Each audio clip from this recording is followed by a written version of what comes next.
कुंभ राशि वाले बंधु, आप सभी का स्वागत है, आभार, अभिनंदन है मंथन भिंड यूट्यूब चैनल में। तो कुंभ राशि वालों, जरा ध्यान से सुनिए। 1 से 7 जून भूल कर भी मत जाना इन 3 स्थानों पर, वरना आप अपने जीवन में खुद मुसीबत को लेकर आएंगे। ग्रहों की कुदृष्टि आपके जीवन को बर्बाद कर देगी और देवी देवताओं का भी आपको श्राप लगेगा। खास तौर से जो आपके आराध्य देव हैं, वे आप पर अपनी जो कृपा दृष्टि बरसाने वाले हैं वे नहीं बरसाएंगे, साथ ही आपसे क्रोधित भी हो सकते हैं और आपके ऊपर से उनकी कृपा हट सकती है। कहने का मतलब यह है कि ये 3 जगहें कलयुग में श्रापित मानी जाती हैं और इन 3 जगहों पर जाने वाला व्यक्ति कभी भी दैवीय कृपा का और सौभाग्य का कारक तो नहीं बन पाता है। इसका कारण पुराणों में भी स्पष्ट तौर पर बताया गया है और ज्योतिष शास्त्र में भी इसका वर्णन खूब देखने को मिलता है। हम आगे कार्यक्रम में आपको इसके विषय में विस्तार से बताएंगे, लेकिन हम आपको बता दें कि 7 जून को मंगल का राशि परिवर्तन है। बड़े लंबे समय के बाद, यानी 3 अप्रैल से इंतजार चल रहा था, जब से मंगल नीच राशि यानी कर्क राशि में गोचर कर रहे थे, तब से जातकों के जीवन में परेशानियां एक के बाद एक चली आ रही थी। अब उनका अंत होने वाला है, सौभाग्य का दरवाजा खुलने वाला है। मंगल पूरी कुंडली की, पूरी राशि चक्र की ऊर्जा है, एनर्जी है। वो अपने आप में एक लड़ाकू है, एक सैनिक है। लड़ाकू से मतलब है कि हर एक स्थिति में आगे बढ़ना जानता है। यदि वही नीच स्थिति में है तो सीधी सी बात है कि जीवन में फिर ऊर्जा का अभाव तो महसूस होगा ही, अपने ही काम में मन नहीं लगेगा और थकावट रहेगी, शरीर में तरह तरह के कष्ट भी रहेंगे और सीधी सी बात है कि शत्रु भी परेशान करेंगे, मन विचलित रहेगा, नकारात्मकता हावी रहेगी। लेकिन अब इन सब का अंत होने वाला है। तो 7 जून जब यह मंगल का राशि परिवर्तन हो और मंगल सिंह राशि में जाए, उससे पहले आपको ये गलतियां नहीं करनी है जो हम आपको बताने वाले हैं। साथ ही साथ मंगल देव की पूर्ण कृपा और आशीर्वाद आपको कैसे प्राप्त होगा, कुछ ऐसे विशेष सूत्र भी आपको देंगे, आपकी जन्म कुंडली भी आपको दिखवाएंगे और उसमें मंगल की क्या स्थिति है। यदि नेगेटिव है तो उसे पॉजिटिव कैसे करें और यदि पॉजिटिव है तो उसका और अधिक बढ़ चढ़कर लाभ कैसे प्राप्त करें, इसके विषय में भी आपको हम बहुत ही विशेष ज्ञान देने वाले हैं। कहने का मतलब यह है कि कार्यक्रम को अंत तक देखना है। इस कार्यक्रम में 3 स्थानों के विषय में तो बताएंगे ही बताएंगे, साथ ही साथ कुछ गुप्त क्रियाओं के विषय में भी बताएंगे जिन्हें लोग पैसे लेने के बाद बताते हैं, यानी ऐसे उपाय जो पेड तरीके से दूसरों को दिए जाते हैं, लेकिन हम माई की सेवा में आपको यूं ही माता रानी का प्रसाद बनाकर दे रहे हैं। तो आपको इन उपाय और क्रियाओं को जान लेना है। याद रखना कि मंगल का सीधा संबंध हनुमान जी से है। मंगल के मालिक हनुमान जी हैं। मंगल का स्वरूप भी इन्हें कहा जाता है, इसीलिए तो मंगल भवन अमंगल हारी कहा जाता है। अब यहाँ पर यदि आप हनुमान जी को प्रसन्न करते हैं, कुछ क्रियाएं करते हैं जो हम आगे आपको बताने वाले हैं, उन्हें कर लेते हैं, तो मंगल का आशीर्वाद तो अपने आप ही आपको मिल जाएगा। साथ ही कुछ निषेध हैं, यानी कि कुछ बातें ऐसी हैं जिन्हें आपको भूल कर भी नहीं करना है। इसी के साथ साथ 7 जून के बाद आपके जीवन में क्या घटित होगा, कैसे आपको उसका लाभ मिलेगा और कैसे आप आने वाले जो लाभ हैं आपके जीवन में, जो खुशियां हैं, उन्हें और आप अधिक से अधिक बढ़ा पाएंगे, इसी विषय पर आज के इस कार्यक्रम में हम चर्चा करने वाले हैं। बड़ा ही महत्वपूर्ण कार्यक्रम है। एक बात यहाँ पर हम आपको स्पष्ट तौर पर बता दें कि जो भी व्यक्ति आज इस कार्यक्रम को पूरा देख लेगा, 100% जून का महीना उसके जीवन का सबसे सुंदर महीना बनने जा रहा है। हर एक कष्ट परेशानी धीरे धीरे समाप्त हो जाएगी और नए सुख और सौभाग्य का जीवन में आगमन निश्चित तौर पर होगा ही होगा। क्योंकि जब आप अपने ऊपर से नकारात्मकता को हटाने में कामयाब हो जाएंगे, और यह होगा केवल मंगल की सहायता से और किसी की सहायता से नहीं, तो फिर क्यों नहीं आपके जीवन में सौभाग्य आएगा। यह पूरा वर्ष ही 2025 मंगल को समर्पित है, हनुमान जी को समर्पित है। तो ऐसे में इस पूरे वर्ष लाभ प्राप्त करने के लिए भी इस कार्यक्रम को पूरा देखना अति आवश्यक बन जाता है। बंधु, उम्मीद करते हैं कि आप हमारी मेहनत को सराहेंगे, कार्यक्रम में अंत तक अवश्य ठहरेंगे और जो बातें हम आपको बताने जा रहे हैं, इन बातों को बिल्कुल भी हल्के में मत लेना। ये बहुत ही बारीक, बहुत ही शक्तिशाली, महत्वपूर्ण बातें हैं। आपने चाहे लाख उपाय पहले कर लिए हो, फलित ना हुए हो, लेकिन आज जो क्रिया उपाय हम आपको बताने जा रहे हैं वे 100% फलित होंगे। तो पूर्ण विश्वास के साथ इस कार्यक्रम को देखें। चलिए माता रानी को याद करते हुए कार्यक्रम को शुरू करते हैं। कमेंट बॉक्स में पूरे भक्ति भाव के साथ लिख डालिए, जय मां भद्रकाली कृपा करो। महामाई निश्चित तौर पर आपके ऊपर कृपा कर चुकी हैं। तभी यह कार्यक्रम सही समय पर आपके पास पहुंचा है। तो अब माई को अपना आभार और व्यक्त करिए। कमेंट बॉक्स में लिखिए कि मैं भी माई के परिवार का हिस्सा हूं। ये कार्यक्रम माई के धाम से प्रसारित हो रहा है। इसमें बताई गई हर एक बात की जिम्मेदारी हम लेते हैं कि ये बातें प्रमाणित हैं और माई के धाम से जुड़ने का, माई से जुड़ने का यह अवसर आपके पास खुद चलकर आ गया है। तो चलिए कमेंट बॉक्स में लिख डालिए। अब अपने मूल विषय को शुरू करते हैं, ध्यान से सुनिए। प्यारे मित्रों, हमारे अत्यंत प्रिय और परम पूज्य अमिताचार्य जी के पास माँ बगलामुखी और माँ भद्रकाली की साधनाओं का वर्षों का अनुभव है और माता रानी की इनके ऊपर पूर्ण कृपा और सिद्धि है। आचार्य जी ने अपने सटीक कुंडली विश्लेषण और श्रेष्ठतम उपायों के माध्यम से हजारों लोगों के जीवन को खुशियों से भरा है। आचार्य जी का कुंडली विश्लेषण और उपाय करवाने का तरीका इतना अद्भुत है कि जीवन के हर एक दुख और कष्ट का कारण जड़ से ही समाप्त हो जाता है। फिर समस्या चाहे जैसी भी हो, कर्जा बहुत बढ़ गया हो, व्यापार चल नहीं रहा हो, बीमारियों में आप बर्बाद हो चुके हो, रिश्तों में प्रेम समाप्त हो चुका हो, या फिर नौकरी ही ना मिल रही हो, विवाह में देरी होती हो, कैसी भी समस्या हो, इन समस्याओं का कारण क्या है, कौन सी महादशा परेशान कर रही है, कौन सा दोष लगा हुआ है, सब कुछ आचार्य जी इतना सटीक बताते हैं कि वर्षों वर्ष के दुख कुछ ही दिनों में समाप्त हो जाते हैं। अगर आपके जीवन में भी कोई ऐसी संकट की घड़ी है तो यही सही समय है जब आप पूज्य आचार्य जी के हाथों से अपनी कुंडली का विश्लेषण करवाएं और वर्षों से चल रहे दुखों और संकटों के इस चक्र से बाहर निकल जाए।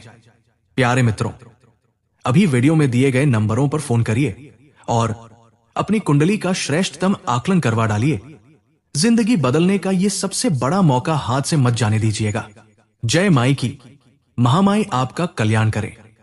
सबसे पहले तो आपको हम बता दें कि आज अभी जब आप इस कार्यक्रम को देख रहे हैं, अभी से ही तैयारी शुरू कर दीजिए मंगल के गोचर के बाद आने वाले शुभ समय की। क्योंकि अगर आपने अभी से अपनी निगेटिविटी को हटाने की कोशिश नहीं की तो हो सकता है कि इस गोचर का भी आपके ऊपर कोई विशेष प्रभाव ही ना पड़े। फिर आप बोलेंगे कि गुरुजी आपने तो कहा था कि बड़ा जीवन में अच्छा होगा, सब कुछ ठीक होगा, लेकिन कुछ भी तो हो नहीं रहा। तो बस कारण यही है कि बात पूरी तरह से समझ लिया करिए और इन बातों के पीछे छिपे हुए रहस्य को जानने की कोशिश करिए और जो बातें बता रहे हैं उन बातों को ठीक तरीके से जीवन में उतारिए। फिर देखिए कैसे बदलाव निश्चित तौर पर आते हैं। अरे भाई, हजारों लोगों के जीवन में जब बदलाव आए हैं तो आप कोई अलग थोड़े ही हैं, आपके जीवन में भी आएंगे। तो कहने का मतलब यह है कि ध्यान से सुनिए, तैयारी अभी से करनी है। आज जब आप इस कार्यक्रम को देख रहे हैं तो आज से ही 3 बातों का संकल्प ले लीजिए। पहला कि अनुशासन में रहेंगे, यानी रोज स्नान करेंगे, सूर्योदय से पहले जागेंगे, सूर्य को जल अवश्य देंगे। यह बेहद आवश्यक है क्योंकि सूर्य देवता की ही राशि में, सिंह राशि में मंगल का गोचर होने वाला है। तो सूर्य को जल देना अति आवश्यक हो जाता है। सूर्य के सेनापति हैं मंगल देव, तो सूर्य देवता को जल जरूर समर्पित करेंगे। पहला तो ये नियम।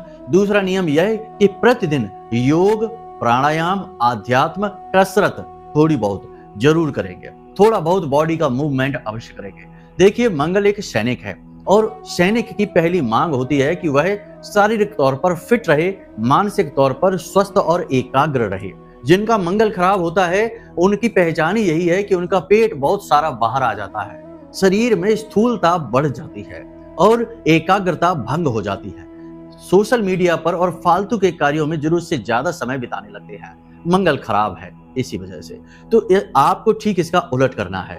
फालतू के कार्यों में अपनी एनर्जी को वेस्ट नहीं करना है। सोशल मीडिया पर भी ज्यादा से ज्यादा समय नहीं बिताना। थोड़ा बहुत ही मनोरंजन कर लो, जितना मनोरंजन के लिए समय नियत होता है उतना। ये नहीं कि काम जरूरी पड़ा है और उसे छोड़कर सोशल मीडिया पर लगे हुए हैं, ये नहीं करना है, ठीक है। और थोड़ी बहुत कसरत, मूवमेंट और ध्यान केंद्रित करना। आंख बंद करके 10-5 मिनट 15 मिनट के लिए बैठना है, एकाग्र होने की कोशिश करना है।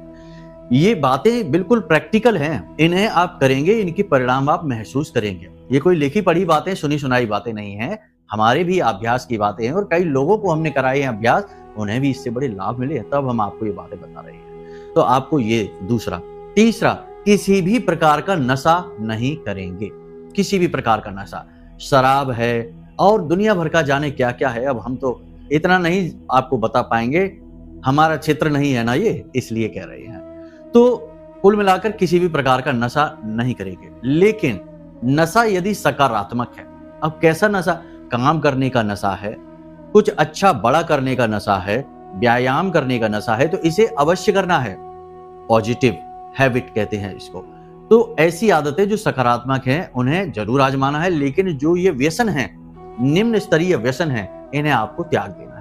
ये 3 काम का संकल्प आप आज अभी इसी समय से ले लीजिए। आपका मंगल आधे से ज्यादा तो यहीं पर सही हो गया, क्योंकि आपने व्यवहार में इसे उतार लिया। उपाय से कहीं ज्यादा प्रबल होता है व्यवहार, क्योंकि ये हमारा कर्म बन जाता है और कर्म प्रधान तो पूरा विश्व ही है, तो कर्म बन गया। ठीक है, पहली चीज तो ये।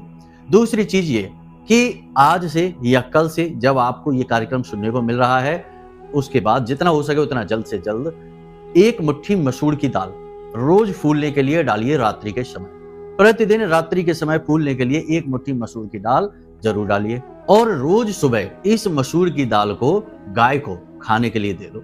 अब गाय यदि नहीं है तो छत पर भी डाल सकते हैं चिड़ियों को चुगने के लिए।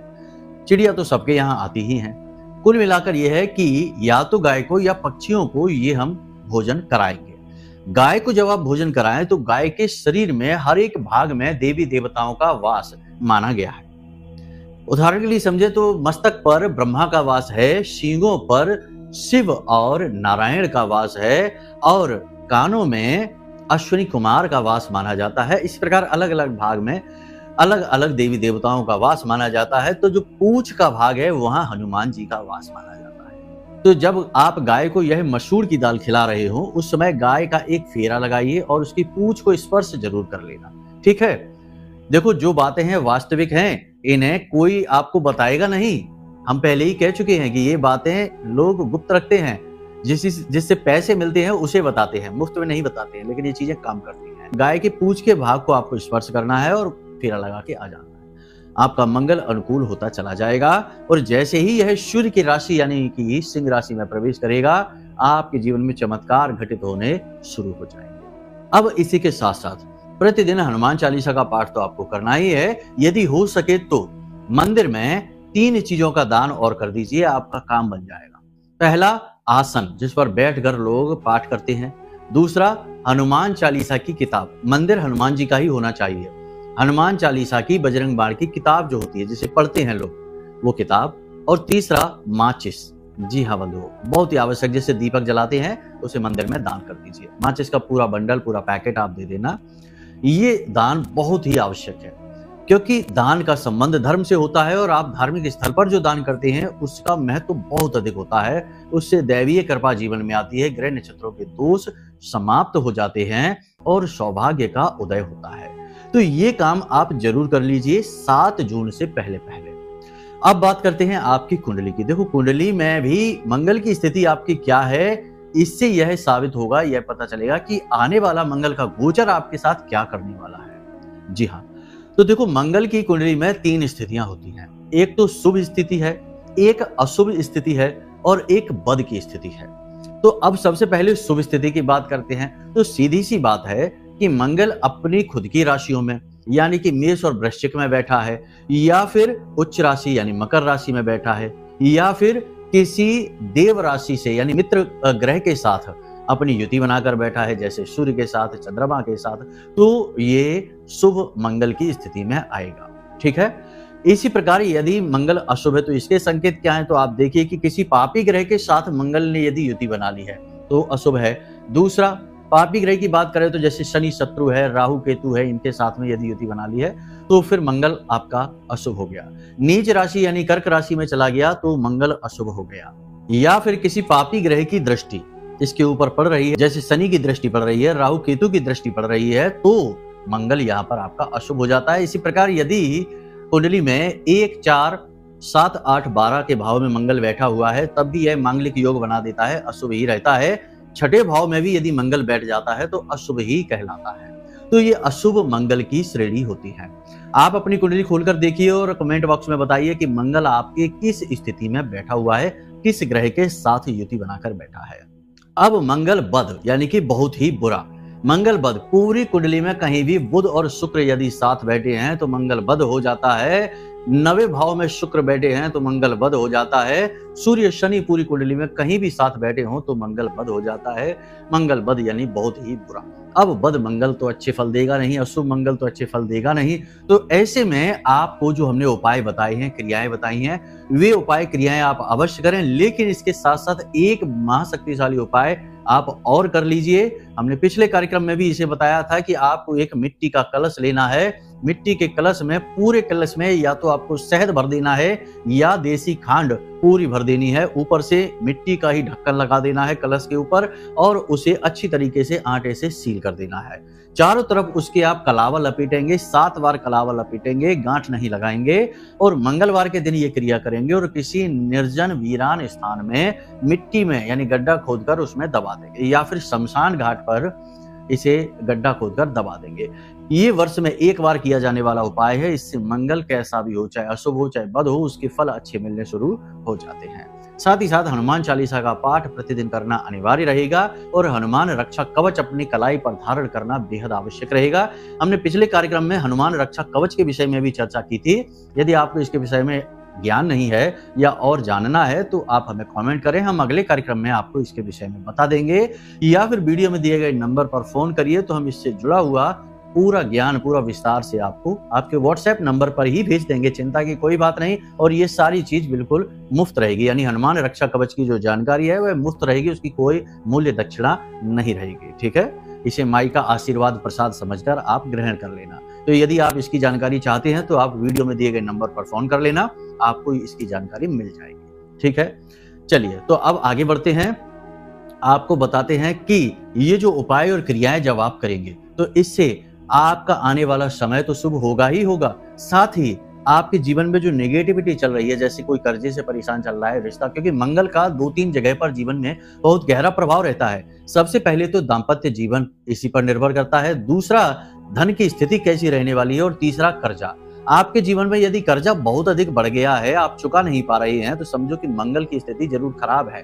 पति पत्नी के बीच बनती नहीं है, बात बात पर, चाहे कोई बात हो या ना हो, विवाद झगड़ा मनमुटाव बना ही रहता है, तो मंगल निश्चित तौर पर खराब है। धन, आप लाख प्रयास करते हैं, मेहनत करते हैं और उम्मीद लगाते हैं, उससे कहीं कम, बहुत ही कम, यानी कि 100 रुपए की उम्मीद लगी है और पैसा 20 रुपए ही आ रहा है, 10 रुपए ही आ रहा है, तो समझिए आपका मंगल खराब है। एक और संकेत है कि यदि आपका पेट हमेशा खराब ही बना रहता है और भूख प्यास कम लगती है, साथ ही साथ सिर में भी दर्द बना रहता है, तो समझिए आपका मंगल खराब है। खून से जुड़े रोग भी रहते हैं, एलर्जी रहती है किसी प्रकार की, तो ये भी मंगल खराब के संकेत हैं। तो संकेतों के माध्यम से भी आपको बता दिया, कुंडली के माध्यम से भी आपको बता दिया, उपायों के माध्यम से अनुकूल बनाने की विधि आपको बता दी। मतलब कि सारी चीजें इतनी एक्यूरेट, इतनी सटीक हमने बताई हैं कि जो इस कार्यक्रम को पूरी तरीके से देखेगा, समझेगा, जानेगा, उसका मंगल तो किसी भी हालत में नेगेटिव नहीं रह पाएगा, नकारात्मक नहीं रह पाएगा। फिर भी यहाँ पर हम आपको एक बात और बता दें कि जो 3 बातें हमने शुरू में आपको बताई थी, उन्हें अपने जीवन में आप हमेशा के लिए उतार ले यदि, तो सर्वोत्तम रहेगा। फिटनेस बेहद आवश्यक है। मंगल आपके शरीर की फिटनेस को भी देखता है, आपके स्वास्थ्य को भी देखता है, आपकी इम्यूनिटी को भी देखता है, तो खाने पीने का विशेष ख्याल और कसरत वगैरह अवश्य करते रहें। अब हम आपको बताते हैं उन 3 स्थानों के बारे में जहां आपको भूल कर भी नहीं जाना है। देखो, सीधी सी बात है कि जो भी स्थितियां आपके आसपास की हैं, आसपास का वातावरण है, उसका आपके ऊपर बहुत गहरा प्रभाव पड़ता है। यदि आप किसी अच्छे स्थान पर जाते हैं, देव स्थान पर जाते हैं, तीर्थ स्थलों पर जाते हैं, मंदिर भगवान के दर्शन करने जाते हैं, तो आपका मन पवित्र हो जाता है और जब मन पवित्र हो गया तो जीवन में सकारात्मक घटनाएं घटनी शुरू हो जाती हैं। इसी प्रकार यदि आप नकारात्मक वातावरण में जाते हैं तो आपका मन अपवित्र होता है और जीवन में नकारात्मक घटनाएं घटनी शुरू हो जाती हैं। तो आपको कौन सी 3 जगहों पर नहीं जाना है? सबसे पहली जगह जहां जुआ, शराब, सट्टेबाजी, मांसाहार की बातें हो रही हैं या ये सब किया जा रहा है, ऐसे स्थान पर आपको भूल कर भी नहीं जाना है। कलयुग में इस स्थान का विशेष निषेध कहा गया है।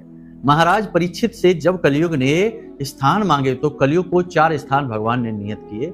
उनमें से एक स्थान यह भी था कि जहां शराब पी जाती है, जहां उल्टे सीधे कुकर्म किए जा रहे हैं, लंपटबाजी वाली बातें हो रही, यानी कि एक दूसरे की चुगलियां हो रही हैं, उस स्थान पर कलयुग का वास होता है। वहां आपको भूल कर भी नहीं जाना है जहां शराब वगैरह पी जा रही है, ऐसे स्थान पर नहीं जाना है। यहां पर जाने से आपका मंगल पूरी तरह से प्रतिकूल हो जाएगा और राहु का प्रभाव आपके ऊपर बढ़ जाएगा और मंगल राहु का शत्रु है। तो जब राहु का प्रभाव आपके ऊपर बढ़ेगा तो कहीं ना कहीं मंगल आपका दूषित हो ही जाएगा। दूसरा स्थान कि जहां धर्म का दुष्प्रचार हो रहा है, भगवान का अपमान हो रहा है, पुरखे पूर्वजों का अपमान हो रहा है, क्योंकि बहुत सारे लोग समाज में ऐसी विकृत मानसिकता के उत्पन्न हो गए हैं जिन्हें हम समाज के ऊपर काला धब्बा ही कहेंगे, जो जिस देश में रहते हैं उस देश की बुराई करते हैं, जिस धर्म में रहते हैं उस धर्म का सम्मान नहीं करते हैं, यहाँ तक कि जिस माँ बाप की शरण और आश्रय में पले हैं उनको भी बुरा भला कहने से पीछे नहीं हटते हैं, अपने पुरखे पूर्वजों को भी लगातार कोसते रहते हैं। तो ऐसे नीच लोगों के वातावरण में आपको नहीं जाना है, वरना यहां से भी आपका मन अपवित्र हो जाएगा, आपके ऊपर दोष लग जाएगा और आपका मंगल तो होगा ही प्रतिकूल, साथ ही नेगेटिव ग्रह, क्रूर पापी ग्रह सक्रिय हो उठेंगे और आपकी बर्बादी हो जाएगी। तीसरा स्थान जहां तंत्र मंत्र झाड़ फूंक किया जाता है, जी हाँ, जहां तंत्र मंत्र झाड़ फूंक किया जाता है ऐसे स्थान पर भी आपको नहीं जाना है। कभी कभी स्थिति ऐसी बन जाती है कि आपका कोई व्यक्ति है या आप ही स्वयं हैं, किसी ऐसे व्यक्ति से मिलते हैं जो तंत्र मंत्र करता है, झाड़ फूंक करता है, नेगेटिव क्रियाएं करता है। देखो, तंत्र मंत्र अच्छी बात है, तंत्र मंत्र खराब नहीं है। तंत्र एक व्यवस्था है, मंत्र भगवान की ऊर्जा को जागृत करने की व्यवस्था है, लेकिन इनका जब नेगेटिवली प्रयोग होता है, नकारात्मक प्रयोग होता है, तो इसे काली शक्तियां कहा जाता है, काला जादू भी कहा जाता है, और ये भी तंत्र मंत्र की श्रेणी में ही आता है। तो जो सात्विक है, भगवान को प्रसन्न करना चाहता है, वो भी तंत्र मंत्र ही कर रहा है, चालीसा कवच पाठ कर रहा है, मंत्र उच्चारण कर रहा है, वो भी तंत्र मंत्र ही कर रहा है। लेकिन एक वो है जो किसी के विनाश के लिए ऐसा कर रहा है, चीजों को तोड़ने के लिए ऐसा कर रहा है। ऐसे स्थान पर ऐसे व्यक्ति से मिलना आपके लिए बड़ा दुर्भाग्यशाली हो जाएगा। आज के समय में आपके जीवन में जो स्थिति बन रही है, जैसी स्थिति चल रही है, उस स्थिति में आपको अपने आप को पॉजिटिव रखना बेहद आवश्यक है। हम आपको फिर से एक बात कहते हैं कि आज के समय में अपने आप को पॉजिटिव रख पाना आपके लिए बेहद आवश्यक है और यह बहुत मुश्किल है। जी हाँ, आप अपने आसपास की नेगेटिविटी से बुरी तरह से प्रभावित हैं, चाहकर भी आप अच्छा सोच नहीं पा रहे हैं, अच्छा खा नहीं पा रहे हैं और अच्छी तरह से रह नहीं पा रहे हैं। कहीं ना कहीं से दूषित मानसिकता, दूषित विचार और दूषित गतिविधियां आपके जीवन में आ ही जाती हैं, चाहे आप चाहें या ना चाहें। तो ऐसे में जितना हो सके उतना आप अपने आप को स्वच्छ रखें, पवित्र रखें, देव स्थानों पर जाएं, मंदिर जाएं, भजन कीर्तन सुने, भगवान का नाम स्मरण करें, कुछ नहीं तो भगवान का कोई सत्संग लगा लें, किसी संत को सुने। अरे संतों का तो अपमान करने का समाज में चलन सा चल गया है, लेकिन संत कभी आपको शराब पीने को नहीं कहते, गुटखा तंबाकू खाने को नहीं कहते, धूम्रपान को नहीं कहते, व्यभिचार करने को नहीं कहते। वो तो आपको अच्छी बात ही बता रहे हैं, धर्म की बात ही बता रहे हैं। तो आपको अच्छी बात सुनने से मतलब है या सुनने वाला कौन है, उसकी बायोग्राफी बनानी है आपको कि भाई ये क्या करता है, कैसे रहता है, किस गाड़ी में चलता है, किस जगह रहता है, क्या लेना देना आपको। ज्ञान लीजिए, ज्ञान की ही अनिवार्यता है और उसी का महत्व है। बाकी किससे, कहां से, कैसे ज्ञान आ रहा है, इससे कोई फर्क नहीं पड़ता। इसीलिए तो कहा जाता है कि जाति न पूछो साधु की, पूछ लीजिए ज्ञान, ज्ञान ले लीजिए बस, ठीक है। तो किसी सत्संग को सुन लीजिए, किसी संत की वाणी को सुन लीजिए, जो आपको अच्छे लगे उनकी सुन लीजिए। इससे आपका मन पवित्र हो जाएगा, शुद्ध हो जाएगा और बस यहीं से आपके सौभाग्य निर्माण का दरवाजा खुल जाएगा। अब यदि आपके मन में कोई प्रश्न उठे या अपनी कुंडली का विश्लेषण कराना हो, क्योंकि देखो समय परिवर्तन के समय कुंडली विश्लेषण करना बेहद आवश्यक है, क्योंकि केवल मंगल ही नहीं, कई अन्य ग्रह भी होते हैं, कई अन्य दोष होते हैं, योग युतियां होती हैं, जिनके बारे में जानना और जिनके उपाय करना बेहद आवश्यक होते हैं। तो महीना परिवर्तित हो रहा है, ग्रहों की दशाएं और चाल बदल रही हैं, ऐसे में अवसर रहता है कि जब किए जाने वाले उपाय जल्दी फलित हो जाते हैं, जल्दी लाभ देना शुरू कर देते हैं। तो अब यदि कुंडली विश्लेषण कराना है तो नंबर वीडियो में दे रखे हैं हमने, उन पर फोन करिए, सारी जानकारी ले लीजिए और हम आपको कुंडली का श्रेष्ठतम आकलन करके दे देंगे, आपके लिए सटीक उपाय आपको दे देंगे, तो 100% फलित और कारगर भी होंगे माई की कृपा और आशीर्वाद से। तो चलिए बंधु, इस कार्यक्रम को यहीं पर विराम देते हैं। हमेशा हंसते रहिए, मुस्कुराते रहिए, सकारात्मक रहिए, महामाई पर अपनी आस्था और विश्वास बनाकर रखिए, क्योंकि आपका उद्धार तो माई के हाथों ही होना है। तो प्रेम से बोलिए जय माई की। हमारे प्रिय और परम पूज्य आचार्य जी ने अपनी साधनाओं के अनुभवों पर आधारित शक्तिशाली उपाय और क्रियाओं के माध्यम से हजारों लोगों के जीवन को पूरी तरह से बदला है। आचार्य जी के द्वारा बताया गया हर एक उपाय इतना सटीक और कारगर होता है कि जो भी इसे पूरे भाव के साथ कर लेता है उसे साक्षात महामाई की कृपा और आशीर्वाद प्राप्त हो जाती है। इसलिए निसंकोच इन उपायों को पूरे भाव के साथ करिए, आपका कल्याण होगा। जय माई की।